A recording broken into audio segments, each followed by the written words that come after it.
성공은 소중한 것이지만 성공한 이후에 더불어 사는 사람들의 고통을 외면한다면 그 성공은 큰 의미가 없는 것입니다.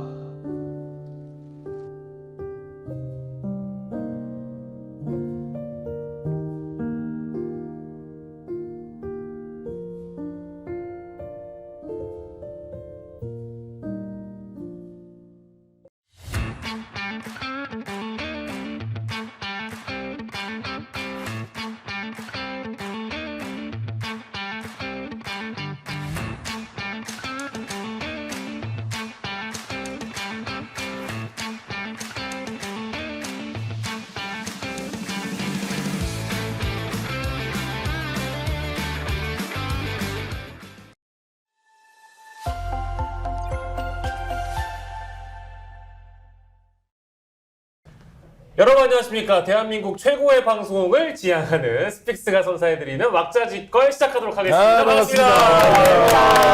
바꿨어요? 예. 최고의 방송이라더니 최고의 방송을 지향하는으로. 이게 좀 더 겸손한 표현이라서 예. 그 월요일자에 나오시는 장성철 소장이 늘 예. 이제 최고의 방송이라고 해주세요. 제가 요구해드리면 최고의 방송을 지향한다고 예. 하시길래 저도 한번 좀 겸손의 의미로 근데 약간 묻히다가는 기분은. 아니에요. 아니 겸손해지자. 또 이제 요즘 또 겸손이 키워드인 시대이기 때문에 겸손할 줄 알아야 된다. 그런 측면에서 하는 것들이 오해하지 마십시오. 예, 알겠습니다. 여전히 최고의 방송이라고 저도 생각하고 있습니다. 제가 그 로비를 참 많이 해요. 배웅기 앵커가 진행할 때마다 예. 한국 최고의 패널들을 모시고 방송을 시작합니다. 네. 이런 이야기를 계속해서 형님 이번 오늘은 한번 해주세요. 좀 한번 해줘. 하면 한 10번 이야기 한 번 정도 해줘. 그러면 당연히 나는 뭐가 돼? 한국 최고의 패널리스트가 되는 거지. 예. 근데 그래서 기왕 띄워주려면 확실하게 하세요. 최고의 방송 스픽스, 최고의 프로그램 왁자지껄, 그리고 예. 최고의 패널 모시고 이렇게 하면 딱 3단계로 탁탁탁탁 가잖아. 시작부터 이렇게 질타를 받고 있습니다. 아깝나 그 말하는 게. 그런데 1시간짜리 방송 만들어서 구독자 25만 명이 넘는데 원데이 하루 기준으로 10만 회 조회에 나오기가 쉽지 않은데 어렵죠. 시청 시간도 한 2, 3분 정도. 그런데 최고의 방송을 지향한다. 알겠습니다. 박앵커.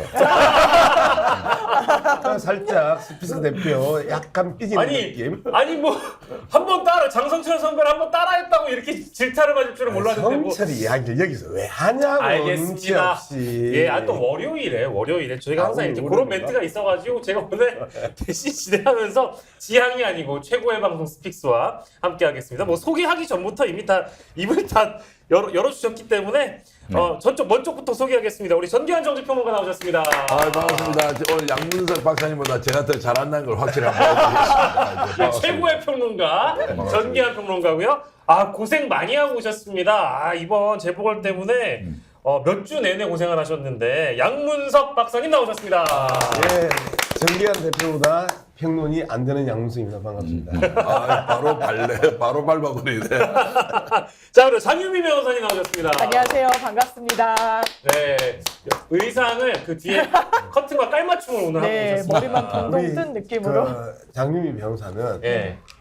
진보가 아닌 체 하면서 진보하는 말 하는 진보인 듯 진보 아닌 진보 같은 네, 거. 그러면서 네. 그 TV조선이나 채널A가 살짝 속는 그런 패널. 나 처음에 같이 이 TV조선에서 방송을 맞아요. 하는데 우리 편인가 아닌가 진짜 헷갈렸어.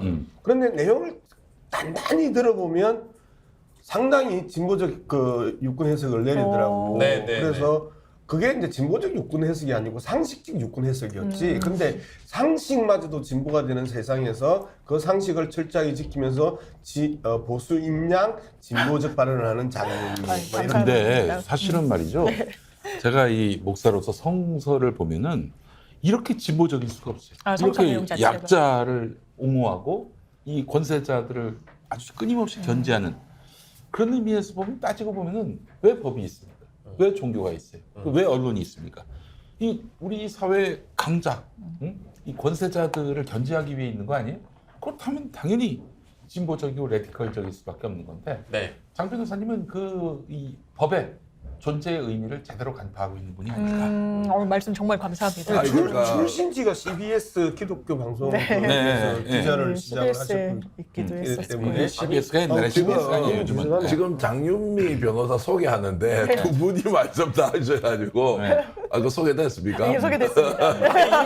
아니, 인사 한 흡족합니다. 번만 했을 뿐인데 죄송합니다. 이렇게 칭찬이 콸콸콸 나올 줄은 전혀 감사합니다. 몰랐다는. 네. 죄송합니다. 정기환보다 약간 평론이 떨어지는 양심이 근데 장진호 사님 여기 왁자지껄 오시니까 되게 좋으시대요.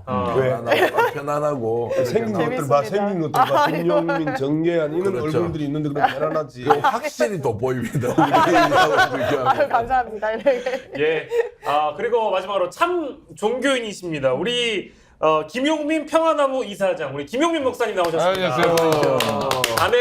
감사합니다. 고맙습니다. 네. 네. 전광훈 같은 인간이 있는가 하면은 또 우리도 평화이죠. 또 빛이 되고 있는 우리 김용민 목사님이 왁자지껄에 계시기 때문에 연일 또 스픽스가 빛이 나고 있습니다. 네. 예. 오늘 저 황교안 전 미래통합당 대표가 MBC 라디오 인터뷰를 한 걸 봤어요. 봤더니 전광훈이 지난 2020년 총선 때 그때 이제 황교안이 미래통합당 대표였잖아요. 그땐 둘이 친했잖아요. 아니 이제 2019년 12월 30일자로 절교를 했어요. 그때 저교했어요. 네. 이 사람이 비례대표를 뭐 얼마 달라 뭐 그렇게 요구를 했다고 그러는데 엄청나게 말도 안 되는 도저히 수용할 수 없는 그런 요구를 했다는 거예요. 그러니까 전광훈의 문제는 뭐냐면 상대가 도저히 받을 수 없는 그렇게 판돈을 요구한다는 거예요. 자기 지분을 요구한다는 거야. 그러니까 결국엔 항상 무너지고 결국 이제 배척당하고 배신당하고 그런 처지에 놓이는 거죠. 예. 그 분수를 모른다고 해야 될까? 근데 추종자들이 끊임없이 갖다 바치는 돈 때문에 네. 그 주변에다 뿌리는 돈은 많나 봐요. 그렇구나. 이 사람은 그러니까 네. 이제 우리 박영식 앵커한테 네. 큰 봉투를 막 건넨단 말이지. 그럼 박 앵커가 그 돈을 준 사람한테 예. 뭐 그냥 함부로 예. 그리고 하기가 힘들 수도 그렇게 있겠죠. 되죠. 그런 원리로 네, 네. 사람들을 포섭하고 있는 것 아닌가 이런 의혹에 아, 사로잡히는 존재가 그래서 바로 알박기도 했을 수 있겠네요. 그럼요. 예, 이번에 500억을 맞다. 받았으니까. 이번에 또 다른 알박기를 시도하려고 예. 했는데 그게 잘 안 되는 예, 그렇다고 모양이죠? 나왔죠. 그러니까 본인 보도도 자신은 알바끼가 아니라고 얘기하는데 대체부지 공사를 지으려면은 공사를 하려면은 대체부지가 필요하지 않냐. 그래가지고 그 근처에 그 사우나를 매입을 했는데 네. 원래 이제 평당 5천만 원인데 3,300만 원으로 해서 매입을 했대요. 근데 이제 거기다 교회 못 짓게 구청에서 이제 불가 통보를 하니까 막 구청 앞으로 몰려가서 막 그냥 시위하고 뭐 지랄 발광을 하더라고. 네. 계속 반복적으로 또 그렇게 하고 있는 거죠. 그분은 100% 돈이에요. 다른 거 아무것도 없어요. 이념이고 뭐 민주하고 뭐 어디 있어요. 그냥 돈이야 돈이에요. 돈. 진짜 돈밖에 없어. 이거를 진짜 우리 시청자들이 알아야 되지. 그분이 뭐 목회자다, 무슨 나라를 위한 성직자, 뭐, 애국이다 아이. 이런 건 순거지 말이에요. 네, 그분이 그 싫어합니다. 그렇게 평가해 주는 거를. 그리고 지금 내가 사회자라면 예. 이 시점에서 장윤미 변호사는 그러면 저 전광훈에 대해서 어떻게 평가할까? 그게 궁금하지 않을까? 대신해 주셔서 한마디를 한다면 우파 천하통일을 했다는 정광훈 그러면 좌파 천하통일은 우리 김용민 목사님. 난 그런 얘기 한 적이 없어요. 예. 어쨌든 뭐 기대해 보겠습니다. 예. 그리고 말씀 나왔으니까 여기 지금 저희가 갖고 있는 게 이제 저널리즘입니다. 우리 평화나무에서 제작을 하고 있는 것인데 이게 저는 이거 예전에 그 페이퍼로 주셨을 때보다 요렇게 주시니까 잡지로. 훨씬 잡지로 주시니까 훨씬 좋은 것 같아요. 네. 그래서 시민의 가슴을 적실 저널리즘. 저널리즘 구독 방법은 평화나무 정기 후원이 되어주시는 방법이 있습니다. 010-2611-5040번을 전화 주시면 구매하실 수 있습니다. 후원하실 구매가 수 아니라 있고요. 이제 정기 후원회원한테 정기 무료로 후원으로 무료로 그렇군요. 보내면 돼요. 네, 하실 수 전화번호 한 번 더 있으니까. 불러주세요. 네. 전화번호만. 010-2611-5040번으로 여러분들 많이들 연락 주시고 후원 부탁드리겠습니다. 대단히 감사합니다. 제가 네. 정말 많은 일하고 있어요. 그 성직자들 중에 이제 성범죄자들 있죠. 네. 재취업 못하게. 이게 사실 교사나 네, 의사는 맞아요. 그렇게 못하게 하거든요. 그럼 당연히 성직자들은 더 정신의 영역에서 가르치고 또 치유하는 역할도 한단 말이에요. 의사, 교사하고 다르지가 않아요. 게다가 또 종교는 가스라이팅을 시킬 수가 있다고. 그럴 수 있죠. 그런 의미에서 더 위험해. 그 성직자가 성범죄 저지르면은 두 번 다시 그 일을 못하게 해야 되는데 그 상식 아니겠습니까? 지금은 교단에 다시 서고 있더라고요. 이 집계를 받고. 네, 그래서 저희가 이 법을 만들려고 하는데 와 민주당 너무 실망입니다. 예? 부담스러워요 이 법을. 그렇군요. 교계 정치를 그치 건다. 또 종교 쪽은 아무래도 기성 민감한 목사들이 발언들이 싫어한다고. 있죠. 그래서 저희 용해인 의원 도움으로 저희가 그 기자회견도 했었어요. 근데 그걸 왜 민주당이 싫어하지? 그러니까. 아니 성범죄자를 두 번 다시 그 교단에 못 세우게 하는 법률하고 네. 그다음에 성직자들의 세금을 걷는 법률하고는 기본적인 결이 완전히 다르거든요. 맞아요. 근데 왜 그 부분에 대해서 그러니까 이제 목사들 재취업을 금지시키는 것 자체가 그는 뭐 우리 목사 세계에 대한 뭐 도전이다, 규제로 개입이다, 보이니까, 뭐 이렇게 예. 얘기하는 그거는 것 진짜 같아요. 부담이 됩니다. 그렇게 이야기하는 작자들이 다 사탄의 이 자식들이고 독사의 새끼들이야. 네. 그러니까 민주당 내에서 그렇게 보수교회 불편하게 한다고 그 절절매는 인간들이 많은데 언제 그러다가 공익을 추구합니까? 아니 JMS 이래서 못 막는 거예요. 어? JMS 지금 막 국민들이 분노할 때 이럴 때 입법하면 얼마나 좋아. 점수 좋다고. 그렇죠. 소수 목사들이 반대는 하는데 목사들이 반대한다고 그게 뭐 얼마나 그 표에 영향이 그러니까 있다고. 국민의 호응을 받을 그 텐데. 얘기가 나와서 말인데 나는 신이다에서 좀 화제될 만하니까 그때서야 이제 맞아요. 뒤늦게 구속영장 받아가지고 어디요 저거 지역이 충남 쪽인데 네. 충남 쪽 가가지고 금산 쪽일 거예요. 근거지를 터는 게 이게 뭐랄까 딱 대중들이 시원한데 긁어줬다라는 식으로 누가 평가하던데요? 아닙니다. 이거 딱 뒷북이죠. 완전 네. 뒷북이에요. 이미 숨길 거 다 숨겼을 텐데 그게 뒤늦게 하는 게 어디 있습니까? 근데 아무튼 성범죄 종교 성직자 죄취업 금지법 발의 추진 국민 서명 운동에 많은 동참 부탁드립니다. 평화나무가 하고 있습니다. 예, 저도 네. 동의하고요. 네. 자, 그렇습니다. 오늘 본격적인 주제 또 이야기를 해볼 텐데 한 주를 정리하는 그 시간입니다. 이번 주에 가장 화제가 됐었던 아마 사진이라면 이 한 장이 아닐까라는 생각이 좀 들어서 제가 가져와 보긴 했는데 결국엔 또 김건희 여사 얘기를 또 하긴 해야 됩니다. 순천만에 가셔서요. 대통령실 홍보 사진하고 공개된 내역이 쫙 이제 대통령실 홈페이지 들어가서 여러분 보실 수 있는데 분량으로 따지면 대통령 내외가 찍은 게 10장이 좀 넘고요. 그 대통령 혼자 찍은 게 한 5장이 좀 넘고요. 김건희 여사만 나온 게 22장입니다. 함께 보고 계십니다. 그렇습니다. 네, 바로 이 저기 사진입니다. 김건희 자기 인스타그램이나 올리지 뭐 저걸 아니 대통령실 로고 받고 왜 저런 게 올라가요? 근데 제가 이제 이 이야기 들어가기 전에 네. 이 순천만 가기 전에 통영이 왔었거든요. 맞아요. 아 그래요? 네. 수산인의 날에 이제 통영이 왔는데 통영에 이 와가지고 연설을 할 때 이제 카메라가 듣는 사람들 참여한 사람들을 찍었어. 그리고 나서 없어져 버렸어. 그 동영상이 사람들이 안 와가지고 덤성 그랬군요. 앉아가지고 전국의 수산인들이 거부를 한 거야. 차 한 대가 버스 한 대가 내려오면 거기에 대부분 20명에서 30명이 앉는단 말이에요. 한 6명, 7명 이렇게 앉아서 타고 내려오고 해가지고 카메라가 이렇게 대통령 연설하는 부분에서 이렇게 그 현장을 잡았는데 너무 이 빈자리가 많으니까 그 동영상이 사라져버린 거야. 그 정도로 지금 수산인의 날에 기본적으로 그 후쿠시마 오염수 방류 문제나 수산물 문제 그리고 먼 게 문제를 이야기하지 않는 상황에서 저 대통령에게 훈장조차도 받기 싫다라고 하는 그런 이 흐름들이 있었고 더 문제는 그 동네 주민들이 그러면 내가 그 현장에 갔었잖아요. 그 주민들이 아무도 못 들어가는 거야. 비표 때문에. 그러니까 주민들이 못 들어가고 주민들이 길거리에 다 앉아가지고 이렇게 쪼그리고 앉아가지고 쳐다보고 있는 거야. 그리고 내가 더불어민주당 어쨌든 현재까지는 토용 고성 지역위원이니까 그러면 이 어전 서열이 있단 말이야. 10위권 아니죠? 아무도 안 넣어줘. 우리는 비표도 안 줘. 그런 상황에서 행사를 치르고 완전히 그 스트레스 완빵으로 받고 이제 순천으로 간 거지. 그래서 순천으로 가니까 대통령이 안 보여. 순천만 해도 갔는데, 김건희만 보이는 거야.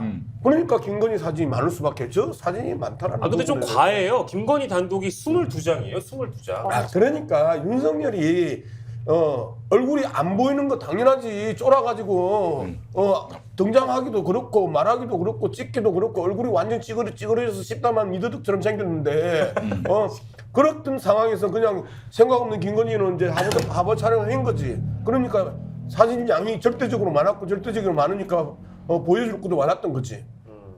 두 가지인데, 그러니까 공식 사진첩에서 김건희 사진만 단독으로 뺐다는 거, 그리고 그 사진 분량 자체가 22장일 정도로 네. 개인 화보집처럼 저렇게 찍어놨단 말이에요. 근데 저도 궁금해가지고 찾아보니까 물론 영부인이 뭐 사진에 찍힌 적도 많죠. 우리나라 뭐 역사를 그렇죠. 돌아보면. 근데 이런 적은 저는 기억이 단 한 번도 안 나거든요. 제 생각에는 우리나라가 갑자기 서구화가 되어서 서구화. 되어서 아. 저 영부인의 사진을 화보집처럼 봐야 되는 시대로 접어들었나 이런 생각이 하나 들었는데 아무리 아니, 생각해도 그건 아니었고. 무슨 영부인이 뭐 아이돌도 아니고 말이죠. 그 뭐 그만한 외모가 되면 또 모르겠습니다. 뭐 저 얼평하는 건 아닌데 아니 나이 값을 해야지 지금. 뭐 저기 아니 그 나이에 어떤 그런 품격과 또 어떤 그런 아름다움이 있는데 저 뭐야 저게? 나 정말 어처구니 없습니다. 저는 이 사진의 가장 큰 문제가요. 일단 대통령실이 국민 세금으로 운영하면서 역사의 흔적과 기록을 남기는 거예요. 이 사진은요. 그렇다면 어떤 맥락이 담겨야 돼요. 어떤 행사였고 국민들 누구를 만나고 어떤 그럼. 역사적 의미가 있는지 사진에 담겨야 됩니다. 하다못해 단체 네. 사진이라도 찍어야 이 돼. 사진에는 그런 의미가 하나도 담겨 있지 않아요. 한 가지 의미가 있다면요. 누가 보더라도 자기가 잘 나온 사진을 고른 것처럼 보인다는 겁니다. 지금 무슨 전차에 타고 있는 사진도 상당수가 올라갔다라고 하는데요. 이게 공개되길 원했다고 내부에서 결과가 나온 거예요. 진단을 했다는 겁니다. 근데 화면을 뿌옇게 처리를 하고요. 거의 주인공 피사체를 굉장히 돋보이게 포커스. 맡기고 이 어떤 자세나 이런 부분도요. 정치인, 국민과 소통하거나 대화하는 그런 위정자의 자세가 아니라요. 뭔가 내가 예쁘게 나왔나 안 예쁘게 나왔나 사람들이 뭐라고 평가할까 이 구도는 어떻지 이 각도는 이런 거에만 맞춘 마치 아주 팬시한 광고 화보 같은 느낌이에요. 이걸 국민들이 좋아할까요? 언제 어떤 역대급 영부인이 이런 사진을 공개를 했습니까? 그러니까 공적 성격이 너무 결여되어 있다라는 비판인 거고, 그리고 그 실제로 라디오 인터뷰를 노무현 정부 때 사진사였던 이제 행정사께서 나와가지고 하시는데 이제 장윤미 변호사님이랑 같은 말씀을 또 하시더라고요. 근데 VIP2라는 그 호칭을 쓰시면서 그 개인 SNS 홍보 사진도 아니고 도대체 뭘 알리려고 하는지 의도를 알 수 없다. 근데 그 내막에는 아무래도 VIP2의 의향이 대폭 반영돼 있는 저런 작품 아니겠느냐라는 해설을 주시더라고요. 그 주변의 해석도 해석이지만 저는 김건희 여사의 멘탈, 정신 세계가 어떤지에 대해서 저는 도무지 이해를 할 수가 없다. 무슨 맥락, 메시지 이런 게 담겨야 한다는 것은 뭐 영부인으로서 당연하게 어떤 사진 한 장이 국민들에게 어떤 의미로 전달되느냐 중요한데 그거를 깡그리 무시하고 저런 식으로 개인 화보집을 만들지 않습니까? 그 이 멘탈은 어디에서 오느냐? 아유, 그걸 왜 몰라? 아니, 정치도 모르고 국민도 모르고 신랑은 그냥 자기 원하는 대로 시킨 대로 다 따라오는 아바타 같은 사람으로 인식하지 않고서야 저런 걸 저렇게 찍어서 올려놓고 스스로 뿌듯해할 거 아니에요. 넘치는 자존감? 아니 뿌듯해하면서 봐 내가 권력이 이만큼 있으니까 난 사진 이렇게 찍어서 국민들에 보여주는 거야. 이런 것은 사실은 무식하다고 이야기를 해야 되는 거지. 그렇지. 국민 위에서 자기가 뭔가 새로운 메시지를 던진다 이런 거는 아예 아니란 말이에요. 그 제가 플러스 알파를 한번 좀 얘기해 보고 싶은데 전에 안혜옥 선생이 대구에서 그 윤석열 타도 집회를 할 때 마이크 잡고 말씀하신 게 있어요. 그 15년 계획을 세워놓고 있다. 제가 기억하기로는 그래요. 우선 이번은 윤석열 정권, 다음은 자기가 집권하고 그 다음은 자기의 끝 앞으로를 또 집권을 시키겠다. 이런 얘기인데 이 말이 참 너무 만화 같아요. 소설 같아요. 그런데 그 무시할 수 없는 게 서문시장 네. 그리고 죽도시장 죽도시장. 시장 가가지고 대중들 앞에서 박수 받고 환호 받고 있단 말이죠. 그리고 막 대통령실 홈페이지는 자기 화보집이 돼버렸고. 그렇죠. 자, 이 흐름을 한번 보자고요. 이번 그 당대표 누가 됐습니까? 김기현 됐잖아요. 내년 총선 가면은 김기현 알아보는 사람 없을 겁니다. 그때도. 존재감이 없으니까. 그리고 그 윤석열 아바타로 나왔으니까. 이래서야 시장에서 저 이번에 국민의힘 대표 왔습니다. 이번에 국민의힘 찍어주십시오. 했는데 호응을 얻을 수 있을까요? 네. 나경원쯤 되면은 100m 앞에서 봐도 나경원이구나 하는데 김기현이를 누가 알아요? 그런 의미에서 내년 총선은 이제 김건희가 자기 얼굴로 이걸 선거 국면을 주도하지 않을까 이런 관측이 총선이 있어요. 그러면 그거는 김건희 이제 여사 우리 선전회장이 될 수도 있다는 거예요. 그 김용민 목사가 플러스 알파라고 이야기를 했잖아요. 네. 저는 이제 플러스 원으로 한마디 더 하겠습니다. 네. 플러스 원. 좀 웃어주라 이거. 아, 이거 재밌는 제가 할수 있어요. 아, 약간 텐션을 높여서 하면 웃을 건데 갑자기 중정으로 쑥 깔고 하시네. 아니 그렇게 하니까 무섭잖아요. 그러니까. 무서워요, 무서워. 나의 가장 약점은 나의 개그를 나의 표정이 못 따라가는 거야. 언밸런스, 그 간극. 이제 이게 동의. 나로서는 가장 이제 그 치명적인데 어쨌든 그 지금 윤석열과 김건희의 특징은 영남 쪽 시장만 다닌다는 거예요. 맞아요. 즉 왜 그러냐면 딴 데 가면 욕 들거나 외면 받을까봐 그러면서 그 순천에 가서도 박수 좀 쳐주세요라고 그 사람들이 이야기를 하잖아요. 아, 그랬었어요? 네. 박수 좀 쳐주세요. 아무도 박수를 안 치니까 박수 좀 쳐주세요 하고 사회자가 그 박수를 유도를 한단 말이야. 그 쪼리면 서문시장 가는 거야. 쪼리면. 그리고 서문시장 안 가고 딱히 갈 만한 데가 죽도시장이야. 포항. 그러니까 대구와 포항을 오가면서 전통시장에 가지 않으면 욕 들을 수 있거든. 그리고 비난받을 수 있거든. 그런데 앞서 이야기했던 것처럼 왕정시대의 수렴청정이거든, 김건희는.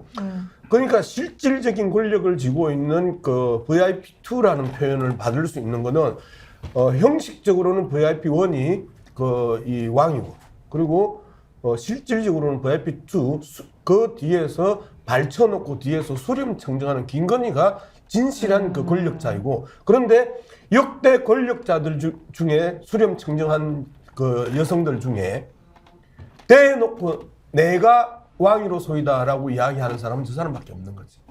그러니까 우리는 이러한 심리적 분석을 통해서 첫 번째 관종, 아주 그 독특한 관종, 그리고 이 관종을 갖다가 삼음줄로 하면 또라이. 이렇게 정리를 그러니까 참모들이 있을 거 아니에요. 이게 어떤 이제 역효과가 나고 민심에 그렇죠. 좀 이렇게 네. 찬물을 끼얹는데 이런 거 알고 있을 텐데도 이거를 딱 지목해서 올려놓자고 하고는 본인은 엄청 만족하고 있는 이 상황을 생각해 보면 여사도 여사지만 대통령도 진짜 문제지. 자기 부인이고 각시잖아요. 네. 이 사람이 나와가지고 민생 행보를 하는데 화보집을 만들어 올려놓으면 보자마자 정신 차리소. 이 많은 짓이요. 이게 지금 역정을 국정 내는 게 운영을 맞죠. 하는데 이거 당장 내리세요. 라고 해야 되는데 그걸 멀쩡히 쳐다보고 있어.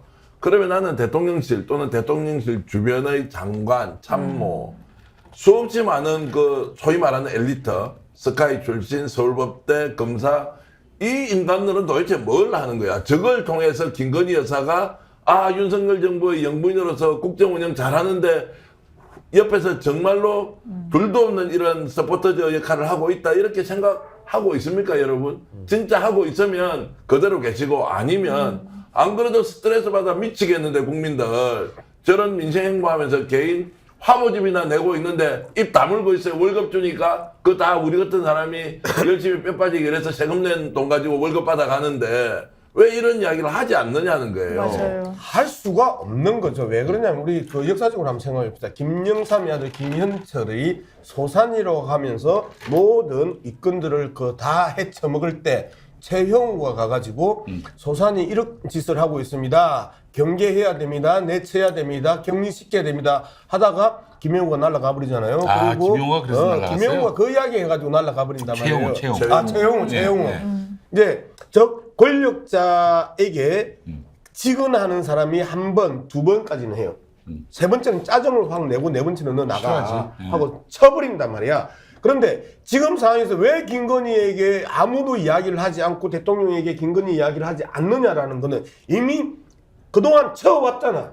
인수위 시절부터 쳐내기 시작을 해가지고 그 다음에 대통령실 그 초기부터 계속해서 쳐오면서 그 여의도에서 들어간 애들 다 아직 날라갔잖아. 장재원, 건성동 그 끈앞풀들이 다 쳐나갔고 이번에 외교부 라인들도 그렇게 해서 떨어져 나가잖아. 떨어져 나가는데 김건희가 이야기하고 김건희의 오다를 갖다가 반박하는 순간 또는 반론하는 순간 또는 대통령의 고자질하는 순간에 모가지가 날아가는데 어느 놈이 그 이야기를 하겠냐고. 그러면 이 문제를 공개적으로 장관이나 그 다음에 총리 정도가 돼서 이 문제에 대해서는 우리가 진심으로 반성한다. 그리고 이 부분에 대해서는 두 번 다시 안 일어날 수 있도록 조심하겠다라고 공개적으로 쳐주면 그 놈은 스타가 되고 이후에 정치적 생명은 완전히 뻗어나갈 수 있는데 그렇게 용기 있는 책임 있는 자리에 있었어요. 공개적으로 이야기하는 놈이 없는 거지. 뻗어나가기 전에 스타로 뻗어나가기 전에 검찰 수사를 받겠죠. 그게 문제고. 더는 못 뻗어나가나요? 아 이제 사실은 김건희에게 또 이런 것도 있을 거예요. 지금 나는 대통령을 넘어서는 권력이다. 응? 그 머리 위에 있는 권력이다. 이걸 자꾸 보여줄 수밖에 없는 이유가 이 주가 조작 수사 아직 안 그거를 끝났거든. 방어하기 네. 위함입니다. 아, 그 사실 저 취임식 때 말이죠. 자기 수사했던 경찰관을 불렀던 거 아니겠습니까? 경기 경찰청, 경기 남부 경찰청 네. 왜 불렀겠어? 야, 알아서 잘 모셔. 신호를 주는 거죠. 알아서 잘 모시라고. 이게 바로 지금 김건희가 살아왔던 방식이 아니었겠는가 그런 생각도 들고요. 예. 저는 윤석열 정부 음. 만약 일각에서 공동 정부다 막 이렇게까지 비판하는 거 아니겠습니까? 이 김건희 여사의 포션이 있다라는 거죠. 근데 이준석 대표가 최근 언론 인터뷰에서 이런 얘기했어요. 입당하기 전에 윤석열 대통령이 입당하기 전에 이 아크롭스타 주변에서 한두 차례 회동을 하는데 그때 윤 핵관보다 더 가까운 사람이 항상 자리했다는 거예요. 김건희 여사죠. 김건희 여사죠. 이건 이론의 여지가 없어요. 그렇다면 이 정치를 개시할 때부터 지금까지 상당히 많은 조언과 본인의 역할을 본인은 뭐 플러스가 되기 위함이라고 하겠지만 해왔다는 거. 그렇기 때문에 VIP2라고 지칭이 되는 건데 그렇다면 제가 금요일 날 공개가 된 한 장의 또 사진이 있습니다. 부산에서 윤석열 대통령이 술자리를 갔습니다. 횟집. 일광횟집, 일광횟집. 예, 일광횟집이라는 곳 앞에서 일자로 도열을 해요. 한동훈 장관이 있었죠. 여러 국무위원들, 지자체장들, 김진태, 뭐 그 충북도지사 술자리 파문이 있었던 다 도열을 해 그 있습니다. 인간들이 왜 왔어요? 그러니까 그 자리에 회식하러. 있는 것도 부적절하고요. 네. 거기 댓글들을 제가 보고 정말 국민들 보는 눈이 매섭고 정확하구나라는 생각이 들었던 게 일단 다시 소환되는 게 청담동 술자리예요. 물론 그게 허위인지 뭔지 하지만 마치 신빙성이 좀 더해지는 것처럼 인식하는 겁니다. 대통령이 역대 대통령과 다르게 나다니면서 술을 마시는구나. 사람들을 불러서 이렇게 외식을 하는구나. 술자리를 갖는구나. 보안은 어떡하지? 안보는 어떡하지? 이거 경호는 제대로 되고 있나? 이런 생각이 들고 대단히 또 부적절해요. 산불이 지금 굉장히 많이 나고 민생은 좋지 않다라고 하는데 도열을 해서 하니까 제일 많은 댓글은 아무래도 이거 조폭이 연상된다라는 거예요. 이게 과연 맞는 국정 운영의 방식인지 모르겠습니다. 사진 한 장. 이게 진짜 제가 깜짝 놀랐네. 나 그거 보고. 기자가 찍었나 했더니 시민들이 제보를 한 예, 거더라고요. 거기에 다 있어요. 뭐 장관들도 있고, 뭐 어디 도지사도 있고, 뭐 죄다 아무튼 여권 인사들이 딱 도열해가지고 대통령 나와가지고 악수하기 바쁘고 아무튼 이제 그랬습니다. 세계 엑스포 유치 때문에 이번에 이제 부상한 거죠. 대통령하고 이제 실사단이 마지막 부산 행사할 때 네. 깜짝 쇼를 한 거는 저는 뭐 대통령이 그렇게 할 수 있다고 생각하고. 아니 그리고 나서 한 술자리 아니에요. 아니 그러니까 숫자를 왜 하냐고 거기 가서 네. 그러면은 또 17개 광역자치단체장 같이 가서 예전에도 광역단체장하고 같이 또 술을 한번 후루룩 많이 마셨거든요. 한 3개월 정도 됐습니다. 작년 말 정도에도 후루룩 막 술도 엄청 먹고 거기에서 막 폭탄주를 수십 잔 돌리고 우리 전 대표는 술 후루룩 이렇게 마셔요. 어찌됐든 그렇게 했는데 이번에 그런 이제 중차대한 국가적 대사를 이제 이렇게 이제 하러 갔으면 그냥 조용히 헤어지든지 아니면 자기 혼자 가서 술을 마시고 말든지 그 자리에서 일광 횟집에 가서 때로 몰려가지고 하는 그게 그 말이 되냐고요. 그게 격조나 품격 이런 거 필요 없어요. 대한민국 이제는 막 하자는 대로 대통령 뜻대로 하고 영부인 마음대로 하고 이렇게 하면 그냥 나라가 돌아가고 이렇게 되는 거냐고요. 우리 상인들 매출 올려주러 갔다고 얘기할 수도 있고 또 오랜만에 또 이제 단체장들 만났으니까 한 잔 꺾었다라고 할 수도 있죠 뭐. 자, 그러면 이렇게 해야 되지. 17개 광역단체장이 왔으니까 부산에도 전국 팔도광단에서 다 모여 있을 거 아니에요. 예. 각 시도 그 향후에 있잖아요. 시도지사 왔으니까 그분들하고 20명, 30명씩 지역 경제 활성화를 위해서 각기 다른 횟집에 가가지고 정말 일본 수산물도 있고 하니까 제대로 우리 정부가 국민 생각합니다. 상인들 생각합니다. 민생 챙기겠습니다라고 이렇게 하면 훨씬 좋지. 왜 그 다 모여가 도열시켜가지고 정말 그러니까요. 진짜 무슨 진짜 입에 담기도 어렵지만 뭐 그런 것처럼 사람들 그래 바로 90도 저랬으면 바로 똑같은 거 아니에요. 이 일광 횟집이 옛날 초원복국 사건, 초원복집 사건, 네. 그 초원복집 사건 이후에 40년 만에 가장 뜬 그 횟집이 되겠네. 아, 그래요? 그럴 수도 있겠네요. 그렇죠. 식당으로. 네, 초원복집 사건이 1992년, 김기춘. 92년 네. 김기춘에 의해서 주도되었던 이 우리가 남이가. 나비가 이제 이 이야기 이후에 거의 40년 지났죠? 30년 지났나? 그러네요. 벌써 30년. 92년이었으니까. 92년, 30년이 단수가 넘었네. 30년 된 거지. 초원복집 이후에 일광 횟집 여러분 꼭 기억해 주세요. 아이 그러니까 대통령이 이렇게 막 다니고 하는데도 저는 이제 뭐 기자 출신이잖아요. 이것도 방송인 출신이고 한데 또 방송인 아닙니까? 진짜 언론 하는 거 보세요. 언론. 저거 보도가 그냥- 돼 보도가. 아니 그러니까 무슨 비판도 안 하고 견제도 하지 않고 그냥 멍청하게 쳐다보고 있으면서 그럼 뭐 자기 먹고 산다고 바쁜 건 다 알겠는데 나라를 엉망으로 만들고 있잖아요. 그 국민의 자존심도 엉망으로 만들잖아요. 국정 운영도 잘못하지만 국민의 마음까지 이렇게 후벼 파고 있는데 언론이 좀 나서서 제재를 하는 것도 아니고 비판하는 것도 아니고 그러다가 마치 김건희 여사가 위대한 것처럼 이렇게 해서 은근슬쩍 보도하는 이런 행태를 볼 때마다 와 언론이 진짜 썩었다. 아니 근데 그 술값은 누가 냅니까? 그것도 중요한 문제죠. 아니, 술값이 제일 중요해 사실. 옛날에 그 검사로 있을 때는 스폰서 시켰을 텐데 뭐 지금은 결국 국민 혈세로 하지 않겠어요? 뭐 당연히 대통령실에서 그 뭐 술값은 낼 수밖에 없겠죠. 뭐 특활비로 하지 그런 않겠습니까? 자리로 이제 뭐 해서 아니 안 해도 될 술자리 안 써도 될 돈 아니에요.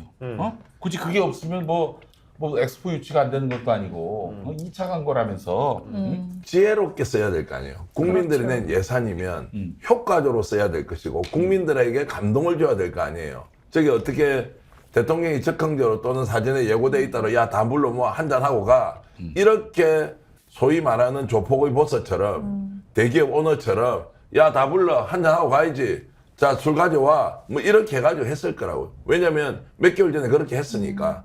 그러니까 지금 똑같은 장면이 연출돼 가지고 지방자치단체장은 자 특별교부시에 있죠. 여러 가지 지역 현안 사업들이 있으니까 대통령한테 이제 이렇게 저렇게 하고 어떤 사람은 어깨도 막 대통령한테 주물고 주무르고 이렇게 주무르고 이러면서 대통령한테 막 그 호감을 표시하고 뭔가 이렇게 이제 할 수 있는데 저걸 저렇게 드러내 놓고 막 술자리에 가서 아유 그러면서 우리가 진짜 이번에 그 엑스포 세계 그 이제 저 뭡니까 이제 심의위원들 심사위원들 왔을 때 우리가 잘했다고 하면서 국민한테 마지막 보여주는 거는 술판이다. 이게 뭐냐고요. 근데 이제 그 술판도 그 사진을 보면 이렇게 쭉 한 십수명이 맞아요. 도열해 있잖아요. 그 모습들이 그 노출될 수 있고 그 노출을 허용하는 이미 노출이 된 거죠. 문제의식이 없는. 그러니까 그걸 허용하는 그 대통령 의전실 경호실의 그러니까 그 생각 사진이 다 촬영이 됐잖아. 위에서 누가 맞아요. 만약에 그게 사진이 아니라 그러니까 저격? 위험해요. 얼마나 그 얘기 나도 그 생각을 난 했었어요. 되게 그 안 정도로 그거 경우가 위험하다. 엉망인 게 어. 찍었던 그 이 위치가 그 고층 건물에서 그 밑을 쳐다보고 있거든요.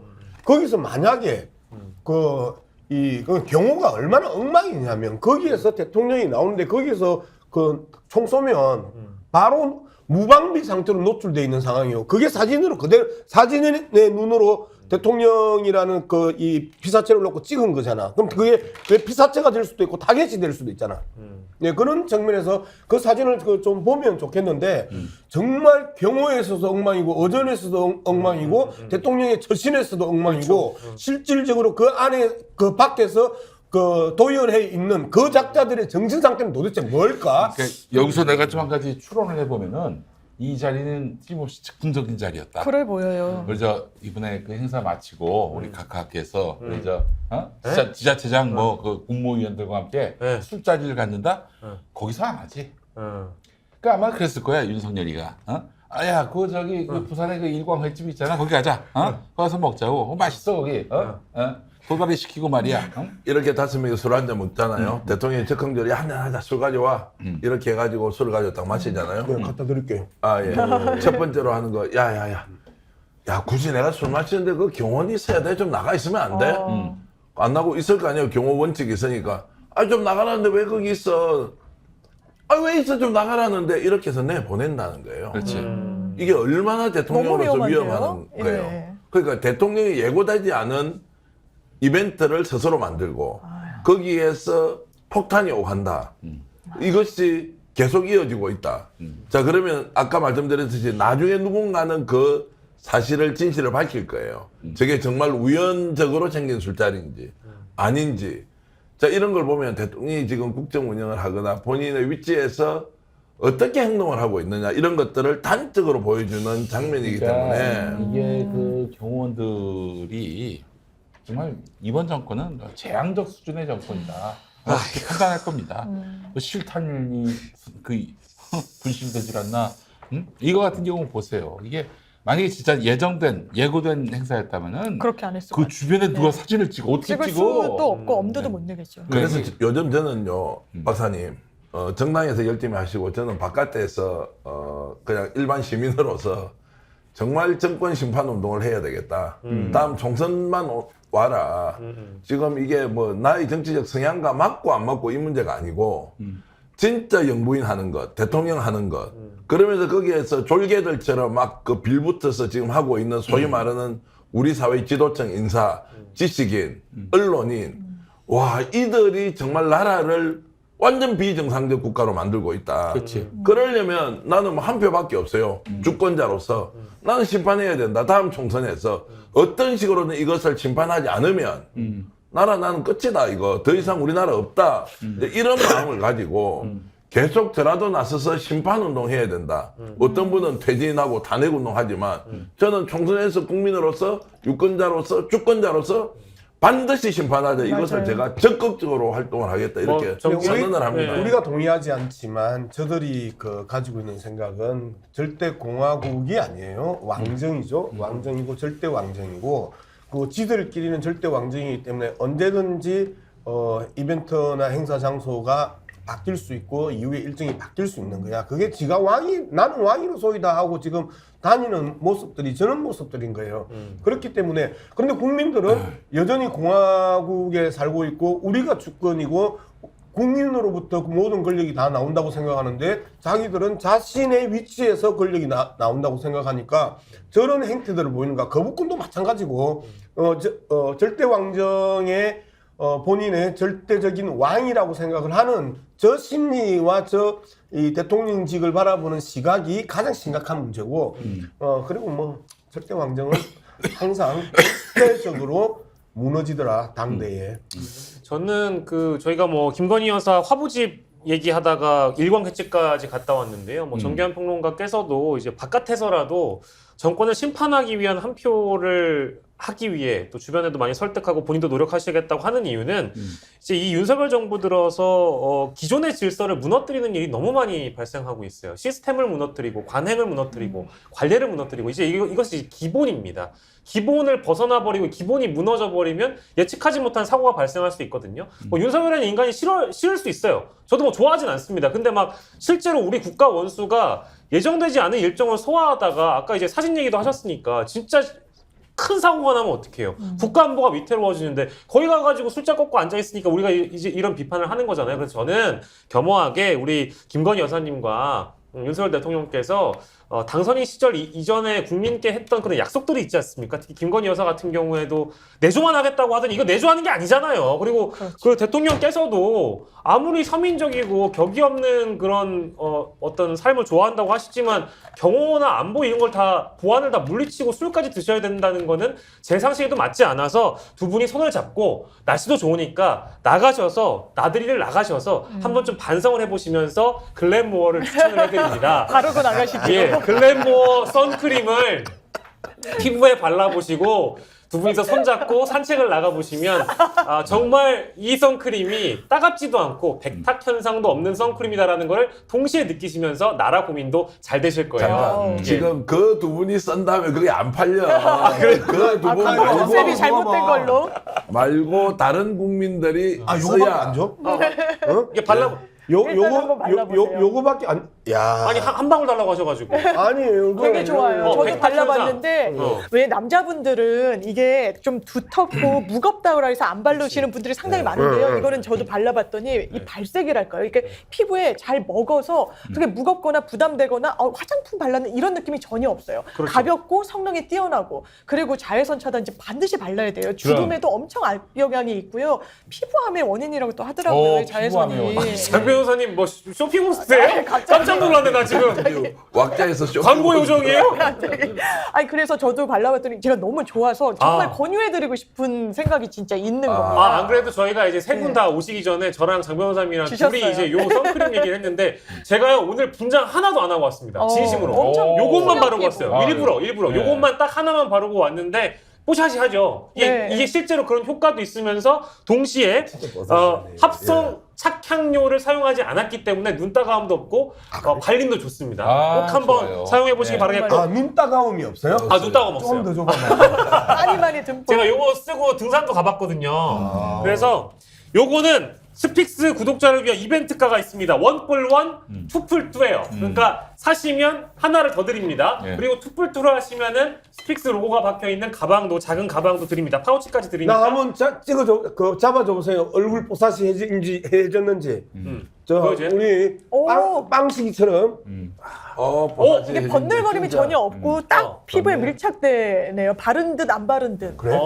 반짝반짝 좋네요. 근데 기능은 살리는 일단 눈이 안 따갑. 이게 이제 선크림이 가장 문제가. 남자분들. 눈 예. 따가워요. 따갑잖아요. 네. 그래서 이 방송할 때도 우리가 뭐 특별히 분을 받을 일은 네, 없으니까 그렇죠. 선크림을 바르면 일단 얼굴의 잡티들도 좀 숨겨지고 하는데 눈이 따가워서 웬만하면 안 바르거든. 네, 저는 그래서 이거 실험해 보느라고 이거 발라가지고 등산도 가봤는데 따갑지 않습니다. 꼭 한번 사용해 보시길 바라겠고요. 더보기란에 링크 있으니까 구매해 주시고 스픽스 글램몰을 검색해 보시면 좋겠고, 그리고 마지막으로 스픽스몰이 재오픈을 했습니다. 여러분들 많은 상품들이 스픽스몰 안에 있거든요. 새롭게 리뉴얼된 스픽스몰은 네이버 검색창에서 스픽스몰을 검색하시면 나오고요. 기존에 있었던 한우, 흑돈 구매하실 수 있고, 더불어서 다양한 상품들 스픽스몰을 통해서 구매해 주시면 전계환 평론가와 스픽스 직원들에게 도움이 되기도 하고, 한 표, 정권 심판을 위한 한 표를 또 정계환 대표가 약속을 해주셨기 때문에 그 한 표를 또 도움 주실 수 있습니다. 여러분들 많이 도움 주시고 스픽스 최고예요.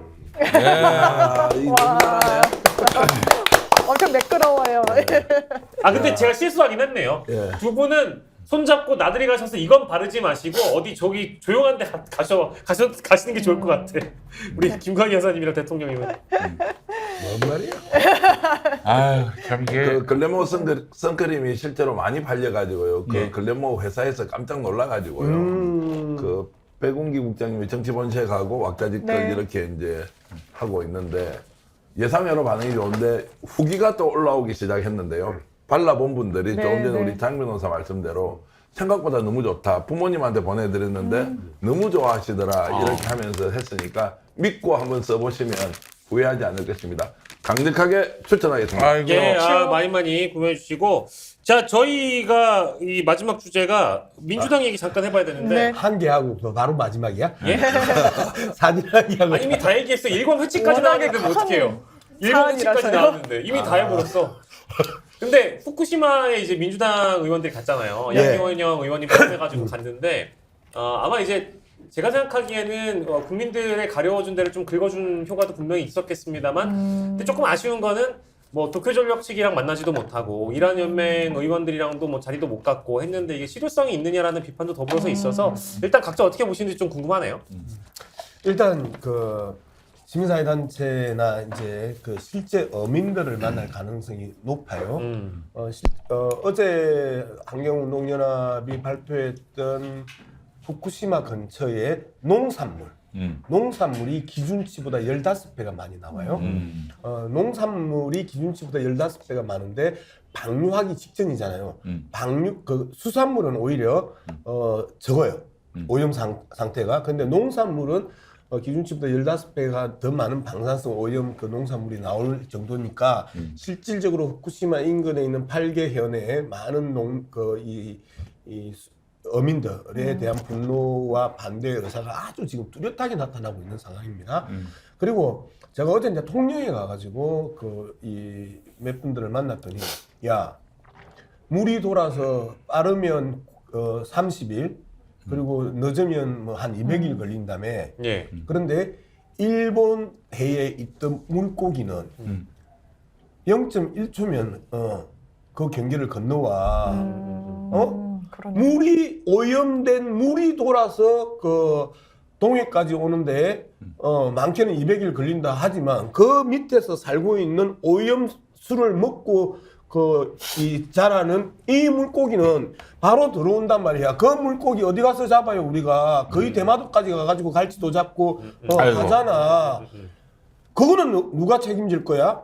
그러니까 물이 돌아서 뭐 희석이 되고 그 개소리 하지 말라는 거야.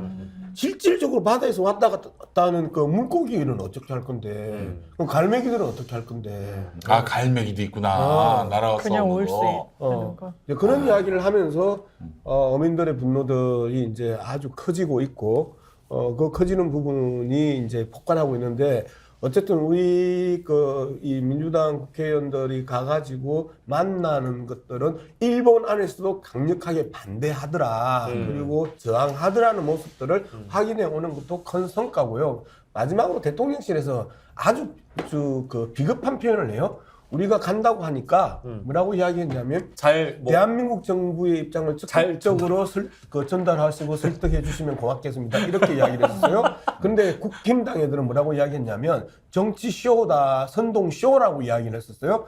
그러니까 기본적으로 이 사건에 대해서 대통령실과 국힘당의 입장이 다른가라고 생각을 했더니 대통령실에 했던 이야기도 조롱이었던 거야.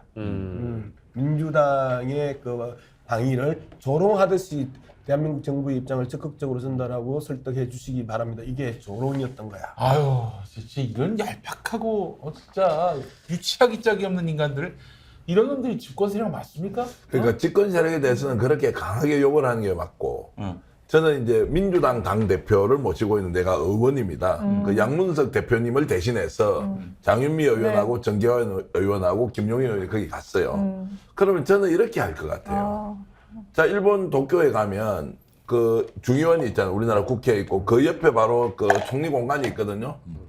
그러면 그런 데 가서 대한민국 국민과 일본 국민은 다 같이 생명과 안전이 중요합니다. 후쿠시마 방류하는 거 다시 생각해 주십시오. 세계 평화와 안전을 위해서, 국민을 위해서. 그래서 저희들은 일본 국민과 손잡고 함께 이것을 연구하고 싸우고 막 시위하고 이렇게 하지 말고요. 그러니까 총리 공간 앞에서 딱 가서 그렇게 하고 있다. 왠지 품격이 좀 있지 않습니까? 그리고 중의원을 만난다, 못 만난다. 사전에 좀 계획을 제대로 세워서 가서 또 만나든지. 네. 그러니까 뭔가 이벤트를 하면 국민들이 민주당은 수권 능력이 확실히 있는 정당이구나. 이 문제를 결국 안전과 생명의 문제로 풀어내는구나. 이제 이렇게 해서 뭔가 좀 퍼포먼스를 보고 국민들이 좀 안도를 해야 되는데 저는 지금 사흘째지 않습니까? 가슴이 조마조마조마 하는 거예요. 이분들이 너무 좀 심하게 얘기하면 좀 멍청하게 가가지고 그냥 폼 잡는 것도 아니고 아닌 것도 아니고 정치도 아니고 운동도 아니고 이런 방식으로 하니까 그래도 민주당이 간다니까 좀 기대를 했을 거 아니에요. 그렇죠. 그러면 실제로 윤석열 정부가 이거를 좀 더 수정하기 위해서 뭔가 힘을 좀 얻어오든지 이도저도 아닌 상태에서 그냥 가는 것으로 행사 끝? 이렇게 가니까 제대로 민주당의 힘 또는 이제 역량들을 발휘를 못했다 이런 아쉬움이 많이 들었습니다. 아쉽죠. 가는데 의의를 좀 더 둔 것 같아요. 왜냐하면 민주당으로서는 이게 대단히 주요한 거고 논점을 좀 흐르지 말고 좀 집중적으로 팔 필요가 있는 것 같아요. 일단 일본과의 관계에서 너무 많이 퍼주고 왔기 때문에 사실 더 파고들 여지가 줄어든 건 사실인 것 같아요. 제가 일본 의원이어도 민주당 이 한국의 야당 의원들을 안 만나줄 것 같습니다. 그럴 때일수록 더 정교하게 세팅을 해서 국민들께 감동을 주고 설득을 하고 수권 정당으로서의 능력을 보여줬으면 더 좋았을 텐데 아직 그렇지는 않다. 일단 그 일본의 시민들 원래 후쿠시마에서 1터나 이 3터를 잃어버리신 분들 만난 거 좋아요. 지방의회 의원들도 만나고 했지만 거기에 뭔가 플러스 알파가 있었으면 더 좋았겠다. 아까 말씀 주신 것처럼 한일이 이건 공조할 사안이란 걸 한 장의 사진으로 담아낼 수도 있었던 것이고 더 큰 목소리를 낼 수도 있었는데 이 기회를 좀 잘 설계하고 계획하지 못했던 측면도 있는 것 같습니다. 국민의 그 밥상 안전을 위한다는 그 취지로 보자면은 지금 여당이 비난과 공격을 받아야 될 상황이고 그렇죠. 야당은 반대만 하는데요. 사실은 야당한테 왜 그 방일단 그렇게 보내가지고 이렇다 성과가 없느냐 이거 따지는 건 본말이 쳐도된 거라고 봅니다. 아니 그렇게 국민의 그 식탁 안전이 지금 위협받고 있는 상황에 대해서 정권을 비판을 해야지 왜 야당을 비판해? 힘도 없는데 아니 근데 그게 말이 안 된다고 저는 생각을 하고요. 아니 그 방일 해가지고 뭐 그 저기 오염수 방류 도와달라, 뭐 수산물 수입해달라 그 말에 카메라 꺼라. 그리고 우리 국민에게 정확한 정보를 제공하지도 않으면서 그 사람들 말로는 뭐 대통령이 그 국민들 설득하겠다 이딴 식으로 얘기했다고 하는 거고 누가 비난을 받아야 됩니까? 대통령이 비난을 받아야 돼요? 여당이 비난을 받아야 돼요? 아니면 야당이 비난을 받아야 합니까? 왜 야당을 비난을 해? 이거는 대통령 여당에 대한 비판을 희석하기 위한 그런 행태가 아닌가 하는 생각이 듭니다. 평론가님 왜 야당을 비난하십니까? 저는 윤석열 대통령이 한일 이제 외교에서 실정을 넘어서서 거의 폭망 수준으로 갔다는 것을 네. 더 드러내기 위해서라도 민주당이 그 공간을 정치적 활동을 하는 연장선으로 보면 정교하게 좀 계획을 하고 했으면 훨씬 더 국민들한테 설득력 있게 갔을 텐데 지금 이제 전주월 선거 이런 데도 보면 왜 진보당이 됐느냐. 그렇지. 민주당 후보가 나왔음에도 불구하고 물론 네, 민주당 사실상 성향의 민주당 후보죠. 네. 안 됐느냐라고 하는 것은 결국 민주당이 지금 국민들한테 보여줘야 될 것은 수권 능력. 맞습니다. 우리가 더 역량이 있다는 걸 확실하게 좀 보여줘야 하는데 이것은 이제 윤석열 정권의 실정하고 좀 다른 각도에서 저는 볼 필요가 있다는 생각합니다. 근데 저는 저는 뭐 지금 사건 상황이 이제 상당히 엉키는 상황인데 전략적으로 보면 이 윤석열이 양국관리법 거부권을 행사하면서 네, 네. 한일 문제 윤석열의 일본 리스크가 양국관리법을 통해서 거부권 행사로 지금 흐름이 꺾이고 있는 이 상황이에요. 그 꺾이고 있는 이 상황을 상당히 이제 위험하게 보고 있다. 지금은 윤석열의 일본 리스크 문제가 계속해서 더 집요하게 해체돼야 되고 이 부분에 대해서 바로 잡을 수 있는 그러니까 지금 후쿠시마 방사능 오염수 방류 문제를 막아낼 수 있는데 현재의 모든 그 정치적 역량이 집중돼야 되는데 맞아요. 거부권 행사를 통해서 이게 찬반 양론이 있고 뭐 오늘 갤럽 조사 보면 훨씬 많은 국민들이 양국관리법 반대한 그 윤석열에 대해서 그 비판적인 조사들이 나오고 하면서 민주당이 이 맥락을 헷갈리면 안 된다라고 나는 생각을 해요. 그래서 다행히 지금 우리가 양국관리법 이야기하지 않고 여전히 스픽서의 왁자지껄이 일본에 대한 문제를 가지고 이야기하는 것 자체 그리고 그 재료가 이 방일 민주당 국회의원의 방일이 그 재료가 돼서 이 이야기를 한다라는 것 자체도 나는 충분히 의미가 있다라고 예, 뭐 저도 뭐 같은 생각인데 쇼밖에 할 수 없는 상황이고 민주당 입장에서는 쇼라도 해야 된다. 어쨌든 뭐 정치는 보여지는 게 어쨌든 전부일 때가 있잖아요. 그런 측면에서 민주당 분들이 갔다 오는 거에 대해서는 1차적으로는 그렇고요. 다만 이제 실효성 측면에서는 뭐 이제 언론에서도 지적이 나오고 이제 그런 측면들은 그냥 차치하더라도 일단은 뭐 고생하셨다는 말씀을 좀 드리고 싶고 다만 이렇게 될 수밖에 없는 배경은 무엇인가라고 우리가 짚어보면 일단 정부가 국민들한테 정보 제공을 제대로 안 하잖아요. 김용민 목사님도 말씀 주셨지만 최근에 또 대통령은 외교안보사안 국민들 100명 모아놓고 무슨 회의를 했는데 국민 패널이랑 외교안보사안을 토론을 했답니다. 근데 그걸 국민한테 공개를 하지 않아요. 비공개입니다. 공개 안 할 거면 국민들 100명 불러놓고 왜 토론을 하는 겁니까? 이제 그런 것들이 사실 답답한 거죠. 통영에서 수산업 종사하신 분들 모아다 놓고 뭘 하려다가 아주 개 털리고 말이죠. 똑같네. 뭐 항상 이런 식이야? 저는 그렇게 생각합니다. 하나의 이슈는 생성과 성장과 소멸의 과정을 밟는데 생성에서 생성이 3월 1일 날 이제 윤석열의 3.1절 기념사로부터 시작이 했고 계속 이 이슈가 성장해 오는 과정이었었거든요. 그리고 4월로 넘어가서 한 달 내내 윤석열의 일본 리스크의 그 해부가 지금 되고 있고 그리고 이 징검다리가 민주당 의원들의 방일이었는데 어제 오늘 또 외교부 자료가 또 발표가 됐었잖아요. 그리고 이 개인의 청구권 문제는 여전히 그 당시의 한일협정에서도 그 문제는 예외의 문제였고 90년 초반까지 65년에. 일본도 그 부분에 대해서는 인정을 했고 일본의 맞아요. 정부의 공식적인 입장이었으면 저는 민주당이 이 윤석열의 일본 리스크 문제를 더 집요하게 오늘 발표된 어제 발표된 외무부 외교문서 본인이 풀린 그 내용을 더 치고 가야 된다라는 부분에 대해서 명확하게 좀 우리가 이야기해줘야 된다. 이런 측면을 한 번 더 말씀을 드립니다. 확실히